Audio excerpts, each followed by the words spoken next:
उत्तर प्रदेश के अंदर हमारे स्टेट फॉरेंसिक इंस्टीट्यूट का भी निरीक्षण किया, उसके वहां भी आप जाकर के देखे हैं यूपी में कैसे बदल रहा है, बदलता हुआ यूपी क्या है।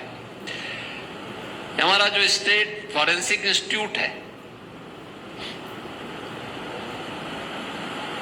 ये केवल इंस्टीट्यूट नहीं है,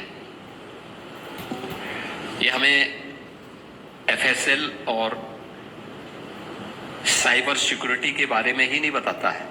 हमने सभी प्रकार की आज के समय की इमर्जिंग टेक्नोलॉजी का भी एक केंद्र उसको बनाया है।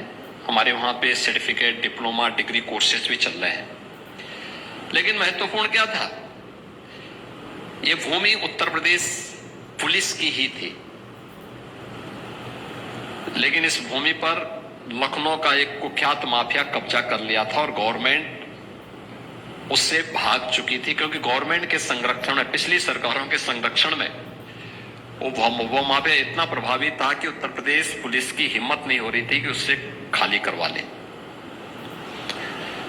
जब उस भूमि के बारे में एक दिन मेरे मन में आया 2017 में, मैंने कहा यार इतनी बड़ी आबादी का राज्य है, केवल 4 हमारे पास एफएसएल फॉरेंसिक केवल लैब हमारे पास 4 हैं, कैसे चलेगा इतना बड़ा प्रदेश। जो भी हम जांच भेजते हैं कई कई वर्ष लगते हैं।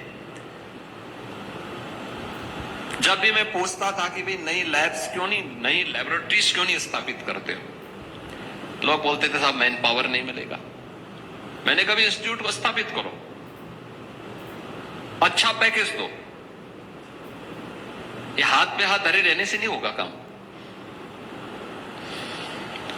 एक दिन यूपी के डीजीपी, और देखो डीजीपी भी कब लेके आए, जिस दिन रिटायरमेंट के ठीक समय में वो मेरे पास एक फाइल लेके आए।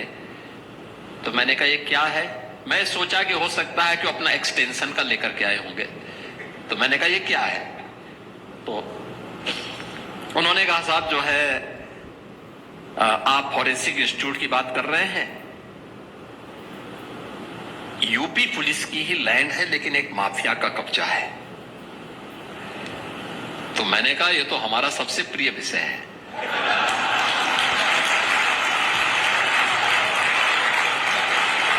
तो वो हंसे, उन्होंने कहा क्या मतलब। मैंने कहा बस मुझे दे दीजिए, मैं इसको ठीक करा देता हूं भी।